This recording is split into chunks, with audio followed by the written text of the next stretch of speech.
ప్రస్తుతం మనతో పాటు ఐకాన్ ఆస్ట్రాలజర్ మంత్రతంత్ర జ్యోతిష్యులు సురేష్ బాబు గారు మనతో ఉన్నారు. గురుగారితో మాట్లాడదాం. నమస్కారం గురుగారు. జై శ్రీమన్నారాయణ. ఏప్రిల్ మాసంలో సింహరాశి వాళ్ళకి ఎలా ఉంటుంది, వీళ్ళకి ఎదురయ్యే లాభ నష్టాలు కష్ట సుఖాలు ఏ విధంగా ఉంటాయి, ముందుగా ఆర్థికంగా ఉద్యోగాల పరంగా వ్యాపారాల పరంగా ఎలా ఉంటుందో తెలియజేయండి. ద్వాదశ రాశుల్లో ఒకటి సింహరాశి. సింహరాశి వారికి ఏప్రిల్ మాసం 2026 సంవత్సరం.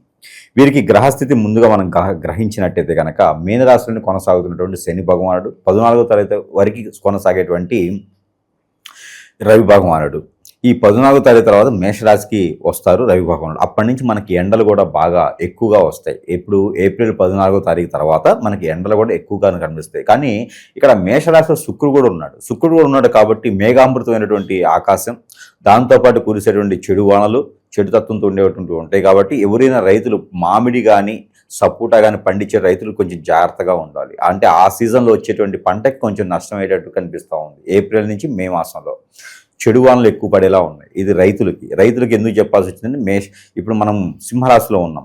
సింహరాశి వాళ్ళు కూడా రైతులుగా చాలామంది పోయిన సంవత్సరం మనం చెప్పినటువంటి వినేసి కొన్ని లక్షల మంది కూడా రైతులుగా మారి ఉన్నారు. వాళ్ళకి నష్టం కలిగించకూడదు కాబట్టి వాళ్ళకి ఆ పంట వస్తాయి కాబట్టి ఆ పంటను కూడా జాగ్రత్త చేసుకునేటువంటి అవకాశాలు ఉండాలి. ఇంకోటి ఏంటంటే కనుక ఇక మనకి చూసినట్టే రాహు వచ్చేసి అక్కడ మనకి కుంభరాశిలో ఉన్నాడు. రాహుతో పాటు బుధుడు ఉన్నాడు. బుధుడు రాహులు ఇద్దరు కలిసారంటే మాత్రం ఆడుకుంటారు ఒక ఆట జనాన్ని. ఇప్పుడు ఎట్లా ఉంటుందంటే అది ఎక్కడికైనా పోయేసి ఎవరైనా బాగా తెలిసినవారు అంటుగా ఏమండి బాగున్నారంటే నన్ను బాగున్నారంటావు నువ్వు అని చెప్పి కొడతారు.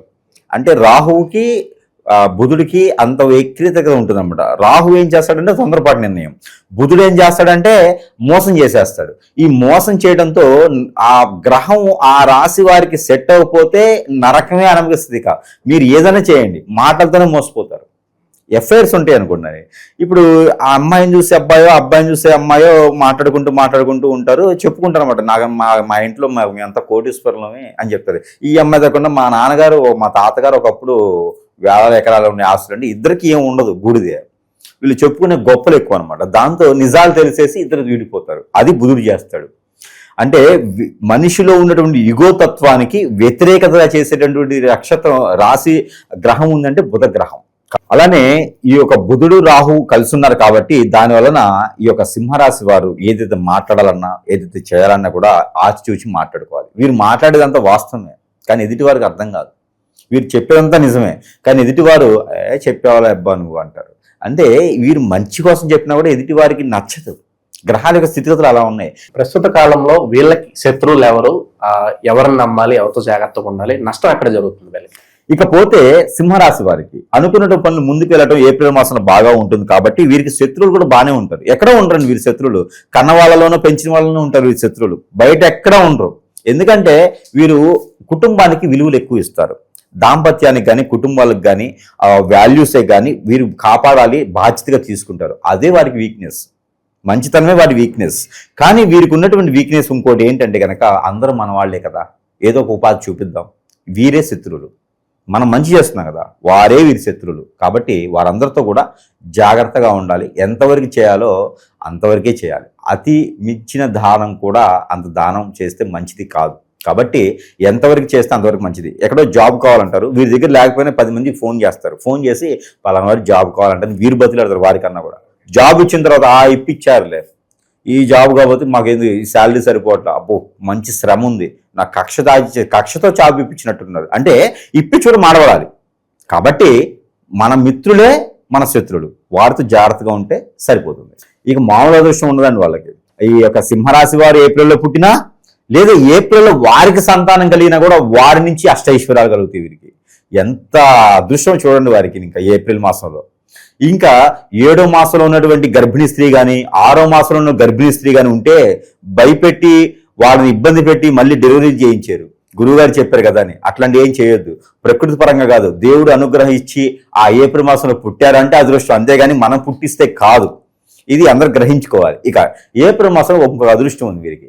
స్థలాలు కానీ పొలాలు కానీ రియల్ ఎస్టేట్ కానీ లేకపోతే కనుక ఇల్లు కార్లు కానీ సంపాదించుకున్నారంటే అప్పు తెచ్చి కాదు, సొంత డబ్బులతో లేదా బ్యాంకులో తీసుకొచ్చుకొని ఎదుటి వాళ్ళ అప్పు తీసుకోకూడదు. అలా సంపాదించుకున్నారంటే మాత్రం జీవితకాలం అది ఉండిపోద్ది. ఈ మధ్యన కొన్నిట్లో మనం చూస్తూ ఉంటాం. 50 years బ్యాక్ ఒక బుల్లెట్ మీద ఉంటారు ఒక భార్య భర్త. 50 years తర్వాత అదే బుల్లెట్తో ఒక ఫోటో ఉంటుంది. సేమ్ అలానే వాళ్ళు కూడా సింహరాశి ఏప్రిల్ మాసంలో పుట్టుంటారు, లేదా ఏప్రిల్ మాసం కొని ఉంటారు నాకు తెలిసి. ఒక కారు ఉంటుంది, అంటే అది ఒక పాత కారు ఉంటుంది అనమాట, వింటేజ్ కారు ఉంటుంది. కుర్రగా ఉన్నప్పుడు ఆ వింటేజ్ కార్ దగ్గర ఫోటో ఉంటుంది, కింద వచ్చేసి 50 years తర్వాత వింటేజ్ అదే కార్ దగ్గర ఫోటో ఉంటుంది. అది కూడా సింహరాశి వారే ఉంటారు వారు, ఎందుకంటే వారు కూడా ఏప్రిల్లో కొని ఉంటారు. అందుకే ఏప్రిల్ మాసంలో కొన్నది స్థిరస్థాయిగా నిలిచిపోద్ది ఎవరికి? సింహరాశి వారికి. కాబట్టి ఆదాయ వనరులు ఏదైనా కావాలన్నా, జాబ్ పర్పస్ అయినా, ఎడ్యుకేషన్ పరంగా అయినా, ఏదైనా సరే సంపాదించాలన్నా సాధించాలన్నా కూడా, ఎందుకంటే ఏప్రిల్ మాసంలో ఒక షర్టు ప్యాంట్ కొనండి, ఒక శారీ కొనండి, కొంతకాలం ఎక్కువగా ఉండిపోతుంది. అది వారికి స్థిరస్థాయిగా ఉండాలి అంటే ఏప్రిల్ మాసంలో ఏదైనా కొన్నా, సాధించినా, నిలబెట్టుకున్నా అది స్థిరస్థాయిగా ఉండిపోద్ది. అప్పుడు ఏం చేయాలో తెలుసా? ఏప్రిల్ మాసంలో వాళ్ళు చేయాల్సింది ఏంటంటే, జీవితంలో నిలబడటానికి ఏం కావాలో అది సాధించుకోవాలి. ఏం కావాలి? అది పేరు, ప్రఖ్యాత, హోదా, డబ్బు, పలుకుబడి. ఇవి సంపాదించుకోవాలంటే మంచితనం కావాలి. అంటే అనాథాశ్రమాలు, వృద్ధాశ్రమాలు, ఆలయాల నిర్మాణాలు, పెద్దలకు సహాయం చేయడాలు, ఎంతో మందికి ఉపాధి అవకాశాలు కల్పించడం, ఇలాంటి ఏదైనా మొదలు పెడితే వారి పేరు ప్రఖ్యాత స్టాచ్యూ పెట్టేదాకా ఉంటుంది. ఒక స్టాచ్యూ లాగా అయిపోద్ది అనమాట.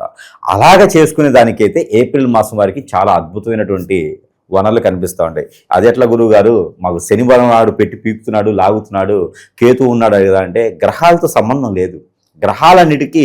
గ్రహాలకి ఆ స్థితిగతులు మారినప్పుడు మనం చేయాల్సినటువంటి దానాలు, ధర్మాలు, యజ్ఞ, యాగ, హోమ, జప, తపాలు చేసుకుంటే, ఆ గ్రహాలకు ప్రతినిత్యం నమస్కారం చేసుకుంటే గ్రహాలు మనల్ని ఏం చేయవు. గ్రహాలు ప్రాణాలు తీయవు. గ్రహాలు చైతన్యాన్ని ఇస్తాయి, ఎలా బ్రతకాలం మనకు నేర్పిస్తాయి. అంతే గనక ఎవరో చెప్పినారు, నేను ఆ పూజ హోమే చేయించాలి, నాకు ₹1,00,000 గురువు గారికి ఇచ్చి పాదాల సేవ చేస్తే, పాదాలకి పాలతో అభిషేకం చేస్తే కానీ నా పూజ్యం, నా పాపాలు పోవు అనుకునేది ఏమి ఉండదు. గురువు అనేటోడు మంచి చెప్పేదానికి ఉండాలి కానీ భయపెట్టేదానికి ఉండకూడదు. చాలా మంది నేను ఈ మధ్య మాధ్యాల్లో చూస్తూ ఉన్నా, శని భగవానుడికి స్తంభన అయిపోయింది, రవి భగవానుడు శని భగవానుడి దగ్గరికి వచ్చాడు, వస్తే ఏమవుతుంది? ఎవరి బాధ వారిది. ఇప్పుడు గ్రహాన్ని మనం మార్చగలుగుతామా? గ్రహాన్ని మనం మార్చలేంగా. ఉన్న గ్రహాలని అక్కడ ఉండేటువంటి దాన్ని శాంతి పలుకుచుకు మనం ముందుకెళ్ళాలి. అక్కడ నా దగ్గర హోమం చేయించుకుంటేనే నాకు మంచి అవుతుంది అనేది ఇక్కడ లేదు. గ్రహాల యొక్క స్థితిగతులు మారవు. అవి ఉన్నప్పుడు మనకి గ్రహాలు సానుకూలంగా మర్చుకోవాలి. అవి ప్రతినిత్యం కూడా మీరు నవగ్రహాల చుట్టూ తిరిగి ప్రదక్షిణ చేసి వాటి మీద నల్ల నువ్వులు, నల్ల మినుములు, నల్ల మిరియాలు వేస్తే సరిపోతుంది. తైలాభిషేకం చేస్తే సరిపోతుంది. తైలంతో దీపారాధన చేస్తే సరిపోతుంది. గ్రహాల యొక్క స్థితిగతులు కావాలంటే ప్రతినిత్యం కూడా ఓం నమో శనీశ్వరాయ, లేదా సోమ మంగళ బుధ గురు ఛాయ, ఇలాగా మనం ఏదో చేసుకుంటే మనకి మనంగా ఉచ్చారణ ఉంటుంది. హనుమాన్ చాలీస చదువుకోవచ్చు. అలానే హనుమాన్కి ఆకుపూజ చేయించుకోవచ్చు. హనుమాన్ మందిరంలో పట్టిక బెల్లము ప్రసాదంగా పెట్టవచ్చు. హనుమాన్కి సింధూరం సమర్పించుకోవచ్చు, నువ్వుల నూనె సమర్పించుకోవచ్చు. ఎన్నో రకాలటువంటి సానుకూల పడేటువంటిది మన సంపాదించిన సొంత సంపాదన, మనం కష్టపడి సంపాదించిన దాంట్లోనే మనం పూజలు చేయాలన్నా కానీ ఇంకొక దగ్గర అప్పు తీసుకొచ్చి మనం పూజలు, యజ్ఞ, యాగ, హోమాలు చేపిస్తే కన్యాదానం చేసినా కూడా ప్రతిఫలం మనకు ఉండదు. ఇది సింహరాశి వారికి కాదు, ప్రతి రాశి వారికి గుర్తుపెట్టుకోవాల్సింది ఏంటంటే, అప్పు తీసుకొచ్చి కన్యాదానం చేస్తారు, ఆ ప్రతిఫలం వానికి వెళ్ళిపోతుంది, అప్పు ఇచ్చిన వాడికి వెళ్తుంది, మనకి వెళ్ళదు. తిరుపతికి వెళ్తున్నావు, శ్రీశైలం వెళ్తున్నావు, ఎవరికైనా అప్పు తీసి చెల్లామనుకోండి, ఆ పుణ్యం మనకు రాదు. నువ్వు ఎప్పుడు అప్పు ఇస్తావు తర్వాత విషయం, అప్పు ఎవరి దగ్గర తీసుకుంటావో వారికి వస్తుంది. ఇప్పుడు మనకి వెంకటేశ్వర స్వామి దగ్గరికి వెళ్తాం. మనం వెంకటేశ్వర స్వామి దగ్గరికి వెళ్ళి ముడుపులు అందజేస్తాం, ముడుపులు అందులో వేసేస్తాం మొక్కుకొని, వెంట్రుకలో లేకపోతే ఏదైనా మొక్కుబడి ఉంటాం. ఎక్కడైనా దొంగ డబ్బు, లంచం డబ్బులో వచ్చినప్పుడు ఎక్కువ శాతం కుండీలు వేస్తుంటారు. అవన్నీ ఎవరికి వెళ్తాయండి? అవన్నీ ఎవరికి వెళ్తున్నాయి? మనకు వస్తాయి అనుకుంటున్నారా? కాదు. అవన్నీ కూడా అక్కడ ఉంటాడు ఒక అతను, ఆయనకి వెళ్ళిపోతాయి అన్నమాట. వెంకటేశ్వర స్వామికి వెళ్ళవు ఆయన్ని. వెంకటేశ్వర స్వామి అప్పు చేస్తుంటాడు కదా, కుబేర స్వామి, అక్కడికి వెళ్ళిపోతూ ఉంటాయి. కాబట్టి మనం చేసేటువంటి ఏదైతే ఉందో దాని మూలం. ఇప్పుడు మనం పండు తింటున్నాం, ఆ పండు ఎక్కడి నుంచి వచ్చింది? చెట్టు ఎక్కడి నుంచి వచ్చింది? మొదలు ఎక్కడి నుంచి వచ్చింది? భూమి ఎక్కడి నుంచి వచ్చింది? ఇది మనము ఆ ఏరుకి వెళ్ళిపోద్ది ఆ పుణ్యఫలం అంతా. మనం పోసే నీరు అందుకోసం ఏరుకు పోస్తాం. కాబట్టి మనం చేసేటువంటి పనిలో గ్రహాల యొక్క స్థితిగతుల్ని చూసుకోవాలి తప్పితే, ఏదో ఉన్నది కదా, ఏదో చేస్తాం కదా, ₹1,00,000 పెట్టి చేసేదానికైతే పుణ్యఫలాలు అట్లా రావు. ఏదో గురువుగారి దగ్గరికి పోయి పాదసేవలు చేస్తేనో, ఆయన పాదాలు మన నెత్తిని పెట్టుకుంటేనో, మనమేం బాహుబలి కాదు, ఆయన ఏమైనా కట్టప్ప కాదు. అలాంటివి చేస్తే మనకు పాపాలు వస్తాయి, వారు చేసినటువంటి కర్మలకి మనకు పాపాలు వస్తాయి. కాబట్టి అలాంటివి చేయకూడదు. ఇక ఇంకోటి ఏంటంటే, స్వస్థానంలో కేతు ఉన్నాడు. కేతు ఏం చేస్తాడు? దొంగతనం చేస్తాడు. కేతు ఏం చేస్తాడంటే, మొత్తం కూడా మనం చెప్పేది ఎదుటి వారికి ఆపోజిట్లు వినపడిద్ది.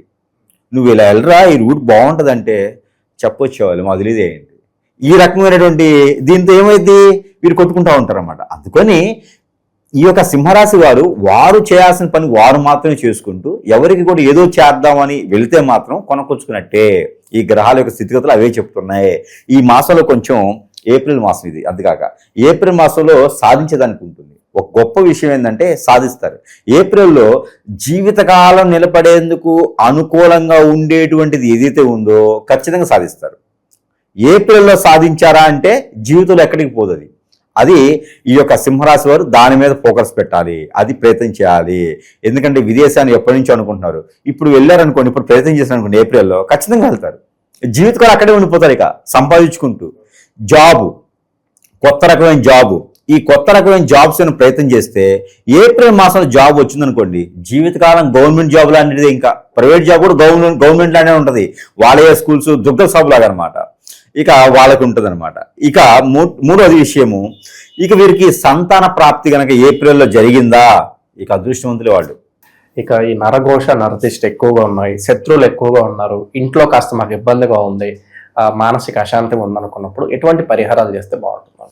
ఒకటి సీకాయ అని దొరుకుతుంది, కుంకుడుకాయ అని దొరుకుతుంది. ఈ పచ్చివి తీసుకోవాలి, మన పచారీ షాప్లో దొరుకుతాయి. సీకాయలు ఒక 5, కుంకుడుకాయలు ఒక 5 తీసుకోవాలి. తీసుకొని మిరియాలు, మనకి నల్ల మిరియాలు ఉంటాయి, బ్లాక్ పెప్పర్ సీడ్, అవి ఒక 5 తీసుకోవాలి. తర్వాత జాజికాయలు 2, కరక్కాయలు ఉంటాయి, కరక్కాయలని మనకి పచారీలో దొరుకుతూ ఉంటాయి, ఆ కరక్కాయలు 2 తీసుకోవాలి. అలానే తోక మిరియాలని ఉంటాయి, ఈ తోక మిరియాలు కూడా ఒక 4-5 తీసుకోవాలి. అలానే కర్పూరం బిళ్ళలు, ఈ కర్పూరం బిళ్ళలు ఒక 5 తీసుకోవాలి. ఇవన్నీ కూడా నల్లని క్లాత్లో వేసి ముడుపు కట్టుకోవాలి. ఇది ఏ రోజైనా చేసుకోవచ్చు, ప్రతి వారంలో ఒకసారి చేసుకుంటే మంచిది, ఆదివారం చేసుకుంటే ఇంకా మంచిది. ఏ సమయం లేదు, ఎవరికి వారే తీసుకోవచ్చు. ఈ కట్టుకున్నది తనకి తానే దిష్టి తీసుకోవాలి. ఏదైతే శత్రు భయం ఉందో, ఏదైతే పీడ ఉందో, ఏదైతే నవగ్రహ దోషాలు ఉన్నాయో, ఏదైతే ప్రకృతి దోషాలు ఉన్నాయో, ఎవరైతే మన చెడును కోరుతున్నారో వారందరి పేర్లు తెలిసినా తెలియపోయినా, దేవుడా నాకు ఇవన్నీ రాకూడదు అని చెప్పేసి మన తల చుట్టూ తిప్పుకొని అది అక్కడే పడివేసి దానిపైన ఏదైనా ఆయిల్ వేసైనా, లేకపోతే దానిపైన ఇంకొక 10 కర్పూరం బిళ్ళలు పెట్టేసి కాల్చి వేసేసేయాలి. లేదా దాని మీద గుగ్గిలమో సాంబారాన్ని వేసేసి కాల్చి వేసేయాలి. ఈ కాల్చి వేయడంతో అంతటితో ఆ దోషం అంతా కూడా పటాపంచలేకపోతే గండాలు కూడా తప్పుతాయి. వీరు సాధించుకునే దానికి మైండ్ పరంగా కూడా స్ట్రెస్ అవ్వకుండా ఉంటారు. గొడవలు, భార్యాభర్తల నుంచి గొడవలు ఉన్నా కూడా ఈ పరిహారం సరిపోతుంది. వీరికి కుదిరితే ఏప్రిల్ మాసంలో ఏదైనా సరే పుణ్యక్షేత్రానికి వెళ్ళి వస్తే చాలా మంచిది. దర్శనం చేసుకొని రావాలి. ఎక్కడైనా శక్తిపీఠాలకైనా, జ్యోతిర్లింగాలకైనా ఎక్కడైనా వెళ్ళేసి ఒక్క దర్శనం చేసుకుని వస్తే వీరికి అన్ని రకాల గ్రహదోషాలు కూడా చిటికలు ఇలా పట్టవంచులవుతాయి. ఇక అమ్మవారి దగ్గర కుంకుమార్చన చేయించుకోవాలి. ఏదో ఒక అమ్మవారి దగ్గర కుంకుమార్చన చేసుకుని ఆ కుంకుమను ధరించుకోవాలి ఏప్రిల్ మాసం మొత్తం కూడా. ఇలా చేస్తే సింహరాశి వారికి శని భగవాన్ అశుభ దృష్టి కాదు, కేతు భగవాన్ అశుభ దృష్టి కాదు, మానవ గ్రహానికి సంబంధించిన అశుభ దృష్టి కూడా పటాపంచలేకపోతుంది. కాబట్టి సాధించుకునే దానికి గొప్ప విషయంగా ముందుకు వెళ్తారు. ఏప్రిల్ మాసంలో ఏ తిథైనా, ఏ నక్షత్రమైనా, ఏ రోజైనా సరే వీరు సాధించుకునే దానికి ప్రయత్నం చేసుకుని ముందడుగు వేయవచ్చు. మంచి విశ్లేషణ అందించారు, ధన్యవాదాలు.